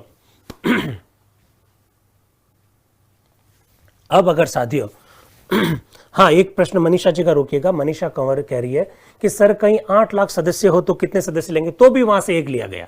7.5 लाख से लगाकर 12.5 लाख तक जब मेंबर थे तब 7.5 लाख से लगाकर 12.5 लाख के बीच में अगर जनसंख्या थी तो मेंबर एक लिया गया। एकदम बात सही कह रहे हैं। अब मेरा आपको प्रश्न मैं पूछ रहा हूं आपसे कि 389 का आंकड़ा आया, कैसे आया वो मैंने आपको बता दिया। मुझे तो आप प्रश्न का जवाब दे दीजिए, ब्रिटिश भारत से कितने मेंबर लिए गए? ब्रिटिश भारत मतलब ऐसा भारत जहां अंग्रेजों का डायरेक्टली शासन था, वहां से कितने मेंबर लिए गए? मुझे आंसर दीजिए। ब्रिटिश भारत से कितने मेंबर लिए गए? ये मेरा प्रश्न है, जवाब देंगे मान जाएंगे। ब्रिटिश भारत से, मेरा प्रश्न ब्रिटिश भारत से है। ब्रिटिश भारत से कितने मेंबर लिए गए? देखिए, फिरोज अली साहब ने 292 मेंबर का जवाब दिया। संगीता जी ने 292 का जवाब दिया। मैंने ब्रिटिश भारत पूछा, आप तो जवाब दीजिए। सचिन राजपूत साहब का जवाब आ रहा है 292। नमन शर्मा जी का जवाब आ रहा है 4। राकेश गोयल साहब का जवाब आया 296। संजना जवाब आ रहा है 292। राहुल प्रकाश 296।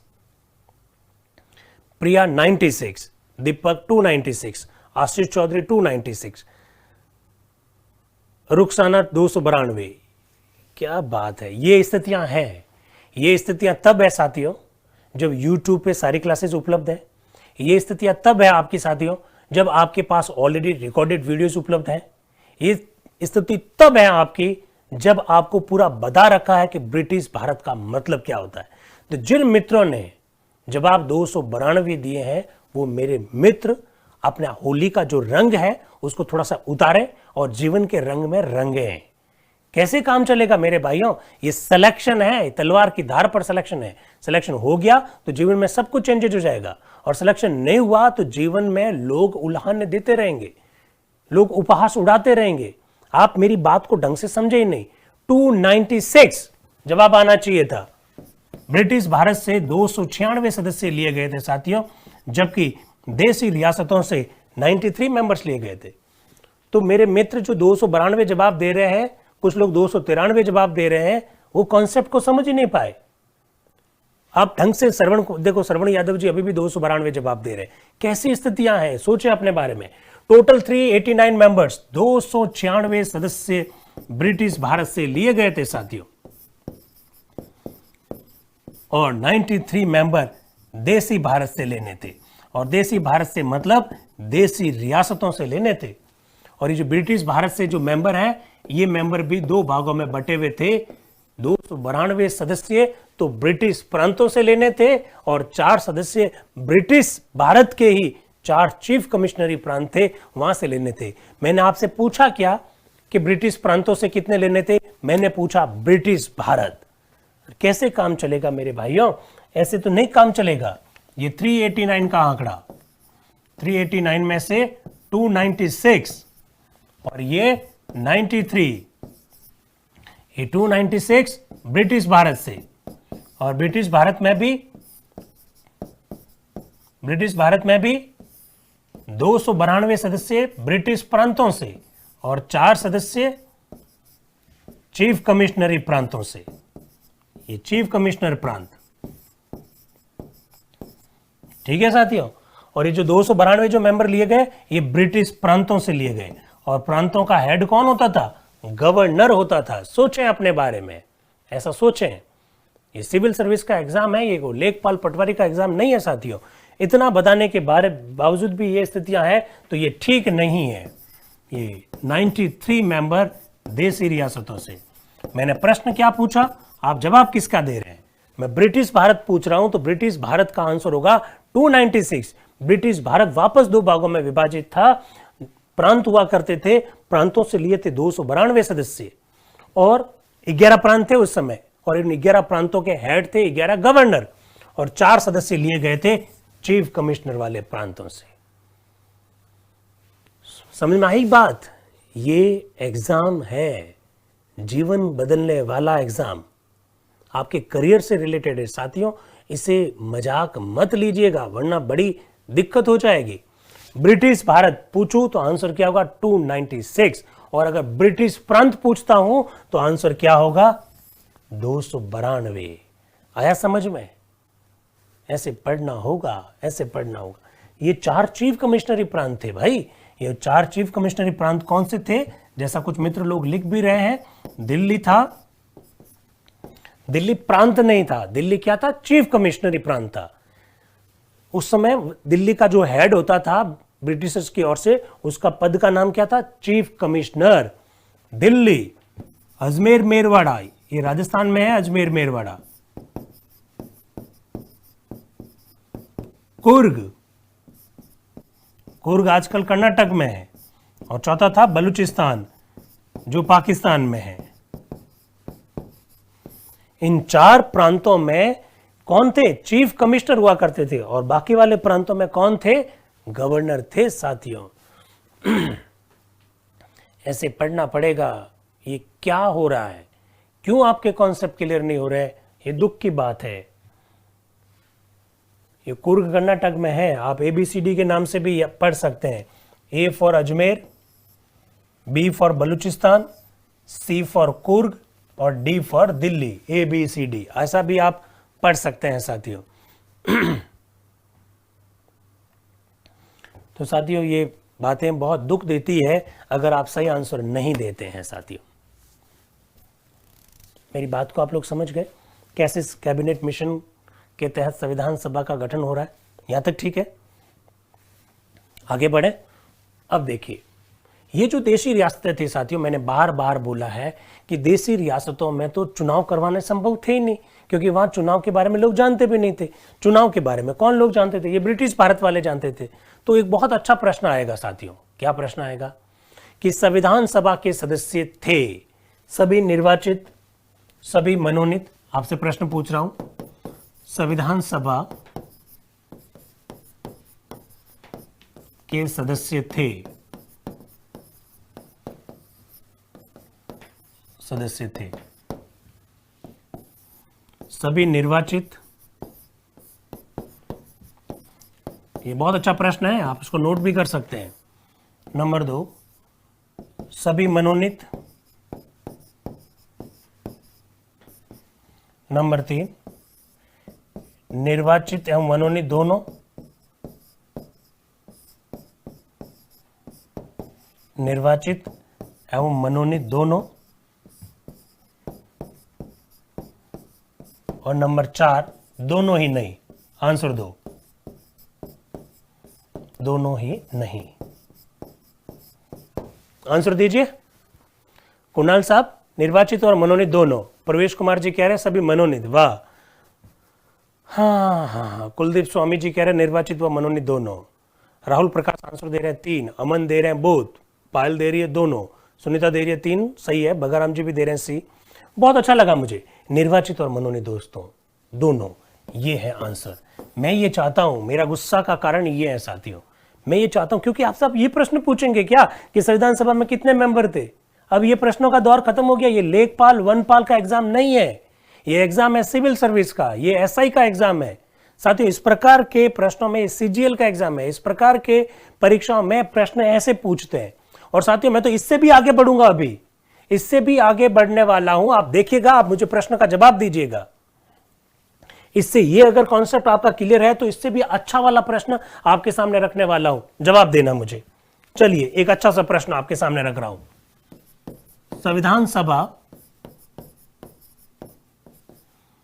संविधान सभा के संदर्भ में असत्य कथन को छांटिए। असत्य कह रहा हूं, अभी से सुन लीजिएगा, फिर कहोगे सर मैंने देखा नहीं, वो नहीं हुआ, वो नहीं हुआ। असत्य कथन छांटिए।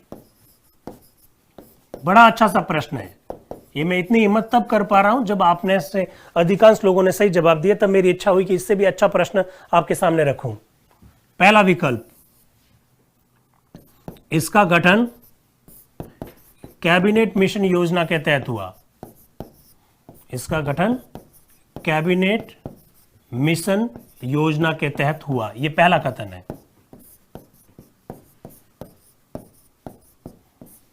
दूसरा, इस योजना के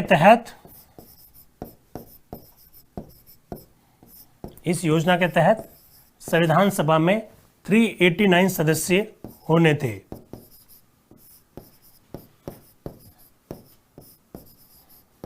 ठीक है, ये दूसरा कथन है। तीसरा,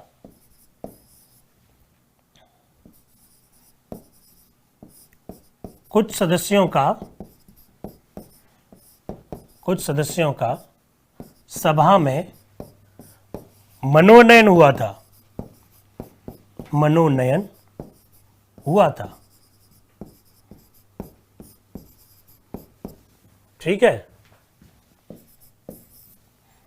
शेष, कुछ का तो मनोनयन हो गया, शेष सदस्यों का चुनाव प्रत्यक्ष रूप से जनता द्वारा हुआ। बताओ, इस प्रश्न का आंसर बताओ। इस प्रश्न का आंसर बताओ।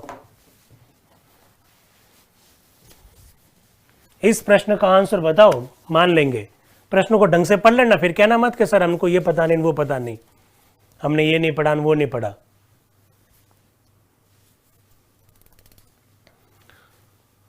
पढ़ लीजिए आराम से, पूरा वक्त दूंगा आपको।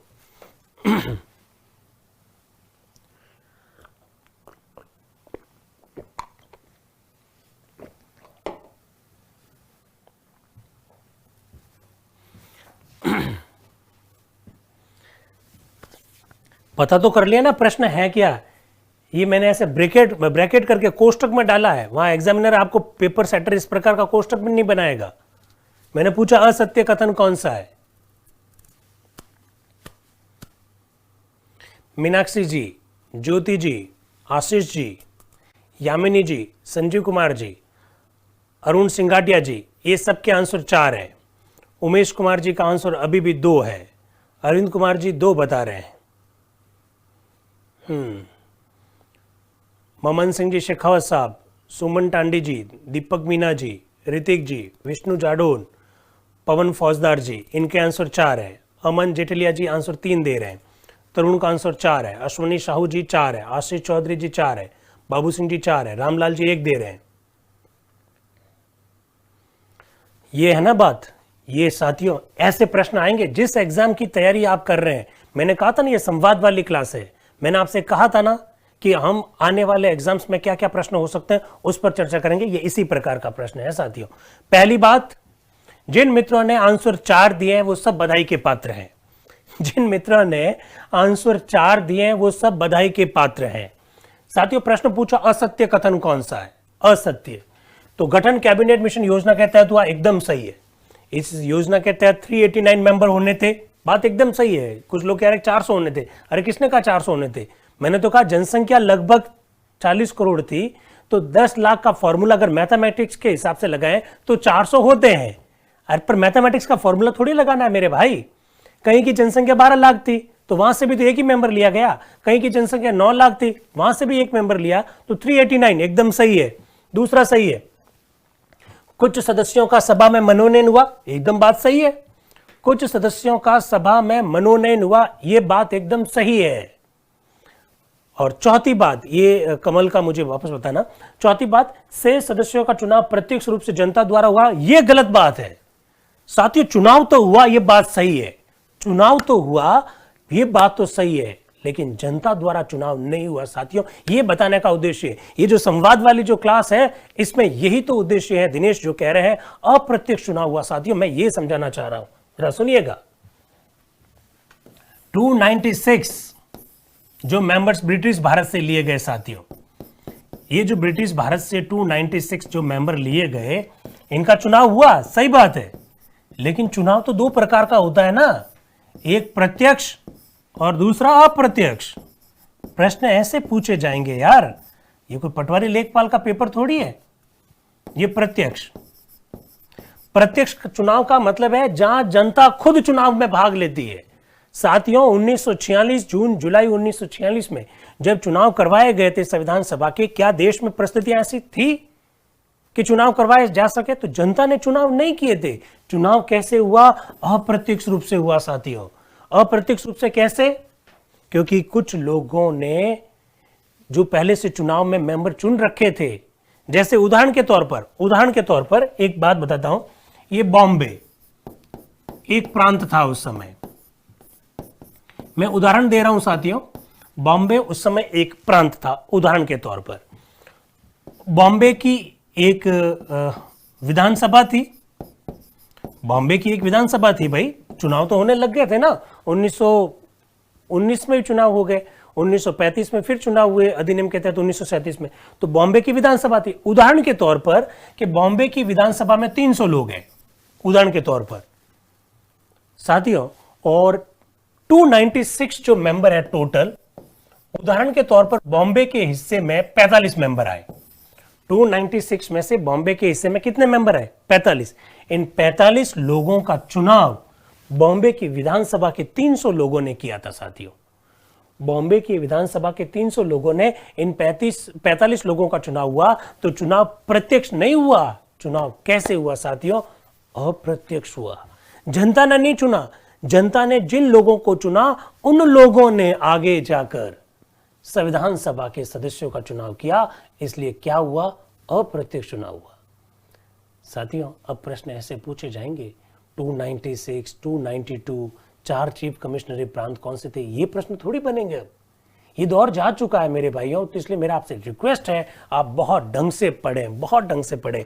ये संवाद वाली क्लास है, ये एडिशनल क्लास है, ये स्पेशल क्लास है, तो प्लीज मेरी बातों से आप सहमत होंगे और अच्छे प्रश्न पूछें, बड़ा आनंद आता है, और अच्छे प्रश्नों का आप इंतजार भी कीजिए। क्या मेरी बात आपको समझ में आ गई?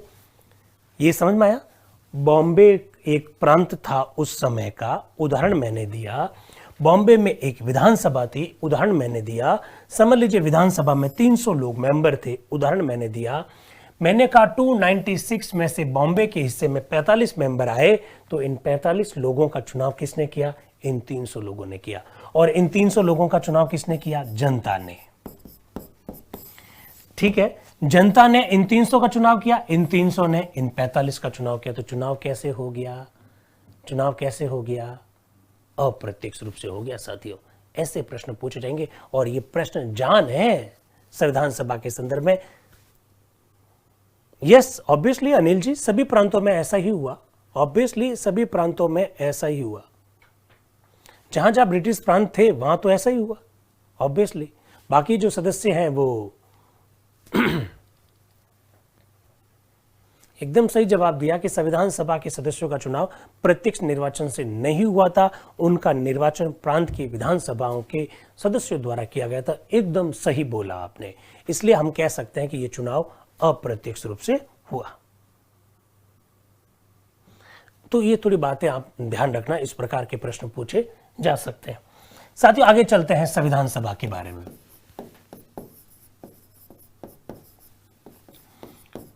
संविधान सभा के चुनाव हो गए जून जुलाई में। अब संविधान सभा के चुनाव में कितने लोग चुने गए, ये सब बातें अपने को मालूम होनी चाहिए। 389 मेंबर्स, 389 में से साथियों 208 कांग्रेस के लोग चुने गए। 93 को तो भूल ही जाइए, क्योंकि 93 का तो मनोनयन होगा देशी रियासतों से। तो कांग्रेस से कितने चुने गए? 208 लोग चुने गए साथियों। 208 लोग कांग्रेस से चुने गए। और मुस्लिम लीग से, मुस्लिम लीग ने चुनाव में भाग लिया। एक मित्र बार बार प्रश्न पूछ रहे हैं कि कैबिनेट मिशन जब भारत में आया तो कांग्रेस की क्या प्रतिक्रिया थी, मुस्लिम लीग की क्या प्रतिक्रिया थी। प्रतिक्रिया चाहे कुछ भी रहो साथियों, जून 1946 में जब चुनाव हुए तो कांग्रेस ने भी भाग लिया और साथ ही साथ किसने भाग लिया, मुस्लिम लीग ने भी भाग लिया था साथियों। तो इस बात को थोड़ा सा ध्यान रखिएगा। तो कांग्रेस सबसे बड़ा दल बनकर उभरा। कांग्रेस से 208 मेंबर संविधान सभा के लिए चुने गए। हालांकि मैं ये बात क्लियर कर दूं साथियों कि कांग्रेस में ऐसे लोग भी बहुत सारे चुनकर आए जिनका कांग्रेस के साथ कोई संबंध नहीं था। मेरा बात को ध्यान रखिएगा, मैं बाद में इस बात को रिपीट करूंगा। कांग्रेस से 208 मेंबर चुनकर आए थे, लेकिन कांग्रेस में ऐसे बहुत सारे लोग चुनकर आए जिनका डायरेक्टली कांग्रेस के साथ कोई संबंध नहीं था। कान से ध्यान से सुन लीजिएगा साथियों। दूसरा जो सबसे बड़ा जो दल था वो मुस्लिम लीग था। हालांकि कैबिनेट मिशन का प्रारंभ इसने विरोध किया, लेकिन जब संविधान सभा के जब चुनाव हुए तो इसने भी चुनाव में भाग लिया था। मुस्लिम लीग से साथियों 73 मेंबर्स चुनकर आए। ये बात आप थोड़ा सा ध्यान रखिएगा, यहां तक ठीक। फिर साथियों आगे बढ़ते हैं। संविधान सभा की प्रथम बैठक, प्रथम बैठक। इस प्रथम बैठक में कितने लोगों ने भाग लिया, इसको लेकर दिक्कत है। प्रथम बैठक कब हो, इसको लेकर दिक्कत है। तो साथियों प्रथम जो बैठक है वो 9 दिसंबर 1946 को हुई और इस बैठक में 207 सदस्यों ने भाग लिया। ये आंकड़ा एकदम सही है, इसको लेकर किसी भी प्रकार की कोई दिक्कत नहीं है। प्रथम बैठक 9 दिसंबर 1946। दूसरी बात, संविधान सभा में कुल कितनी महिलाएं सदस्य थी, कुल महिलाएं।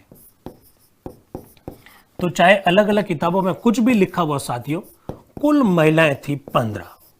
टोटल महिलाएं कितनी थी, 15। वो अलग बात है 15 की 15 एक साथ में कभी भी सदस्य नहीं रही। कोई 1947 में बना, कोई 1948 में चला गया, कोई 1949 में। तो टोटल मिलाकर 15 महिलाओं को संविधान सभा की बैठकों में भाग लेने का अवसर मिला। टोटल जो महिलाएं थी 15। लेकिन अगर पूछ ले आपसे प्रथम बैठक में कुल कितनी महिलाओं ने भाग लिया, तब आंसर होगा 9 महिला सदस्य, 9 महिला सदस्य। ये बात भी आप थोड़ा सा ध्यान रखिएगा। प्रथम बैठक में 9 महिलाएं, टोटल कितनी महिलाएं थी, 15 थी। एक बात। दूसरी बात साथियों, कुछ जगह पर लिखा हुआ आता है कि नहीं 211 महिलाओं ने, 211 सदस्यों ने प्रथम बैठक में भाग लिया। साथियों ये एकदम फैक्ट गलत है। प्रथम बैठक 9 दिसंबर 1946 को हुई। टोटल मेंबर 207 थे। एक दूसरी बात साथियों 389 मेंबर थे टोटल, इनमें से केवल 207 ही क्यों?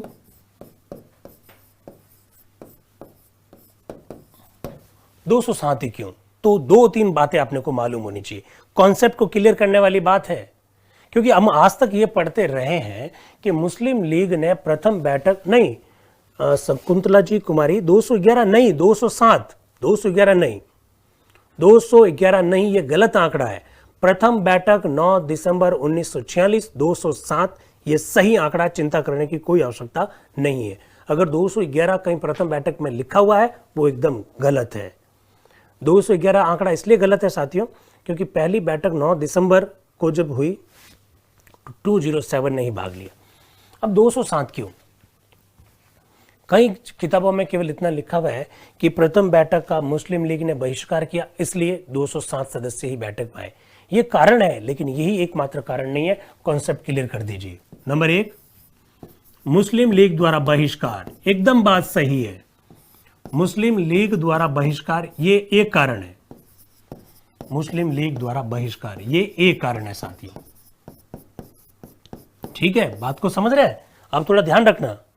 दूसरा देखो, रावलोजी ने बहुत ढंग से जवाब दिया कि रियासतों के प्रतिनिधियों ने भाग नहीं लिया। बात एकदम सही है।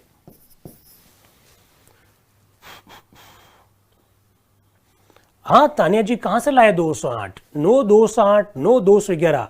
Answer is 207। प्रथम बैठक में 211। जिन्होंने भी 211, प्रथम बैठक में 207, जिन्होंने भी 211 बताया है वो मैं साथियों आपको बता देता हूं, सुन लीजिएगा। 9 दिसंबर 1946 से लगाकर 22 दिसंबर 1946 तक प्रथम सत्र हुआ था। प्रथम सत्र में टोटल मेंबर 211 ने भाग लिया। मैं प्रथम बैठक पूछ रहा हूं जो 9 दिसंबर को हुई थी मेरे भाइयों, तो ये थोड़ा ध्यान रखिएगा, कंफ्यूजन शब्दों का खेल है। प्रथम बैठक या प्रथम सत्र। सत्र तो 15-15 दिन का होता था, एक सत्र तो 20-20 दिन का, महीना का होता है, एक सत्र 3 दिन का ही होता। तो 207 इसका सही आंसर है। किसी ने क्या बताया मुझे आइडिया नहीं। तो मुस्लिम लीग ने बहिष्कार किया। देशी रियासतों,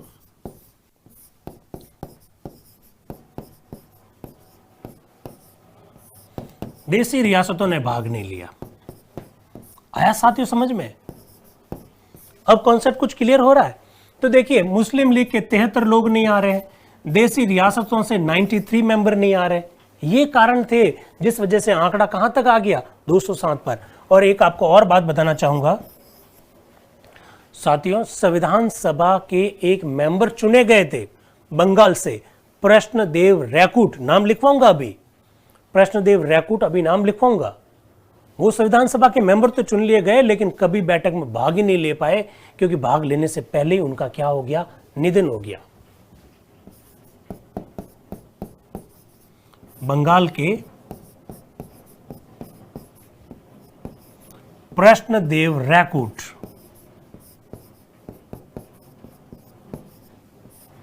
का निधन। आप समझ रहे हैं मेरी बातों को? ये इस तरह से आपको आंसर पता होना चाहिए साथियों। देशी रियासतों ने भाग नहीं लिया, देशी रियासतों ने भाग नहीं लिया। मुस्लिम लीग द्वारा बहिष्कार हो गया, बंगाल के प्रश्नदेव रैकुट का निधन हो गया। तो ऐसी स्थिति में मेंबर कितने आए, 207 ही आए। इसमें भी मैं साथियों आपको एक बात और बताना चाहूँगा, जैसे राजकुमारी अमृता कौर है, WHO की बैठक में भाग लेने के लिए गई हुई थी। इसी प्रकार से विजय लक्ष्मी पंडित जो है वो संयुक्त राष्ट्र संघ की गतिविधियों में शामिल थी। तो ये सब लोग भाग नहीं ले पाए। ठीक है, तो इन सब बातों का आपको मालूम होना चाहिए। पहली बैठक इस तरह से हुई। ठीक साथियों, फिर एक बात और, प्रथम बैठक की अध्यक्षता कौन करे?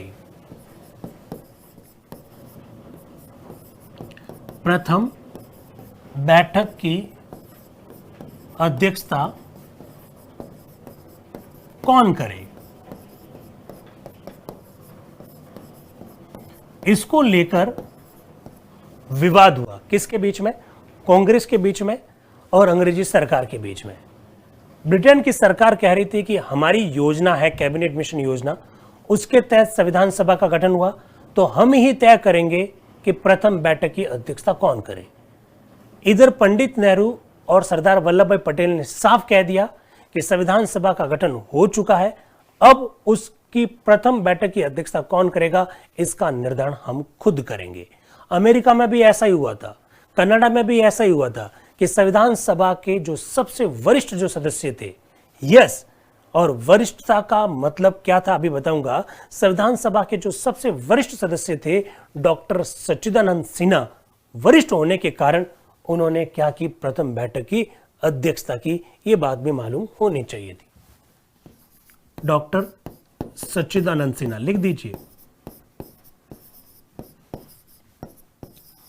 डॉक्टर सच्चिदानंद सिन्हा, ये लिखिएगा जरूर। ये डॉक्टर सच्चिदानंद सिन्हा ने प्रथम बैठक की अध्यक्षता की। ये प्रश्न आपसे नहीं पूछेंगे, आपसे तो प्रश्न ये पूछेंगे साथियों, क्यों उन्होंने अध्यक्षता क्यों की। डॉक्टर सच्चिदानंद सिन्हा ने सभा के वरिष्ठ सदस्य होने के कारण, वरिष्ठ सदस्य होने के कारण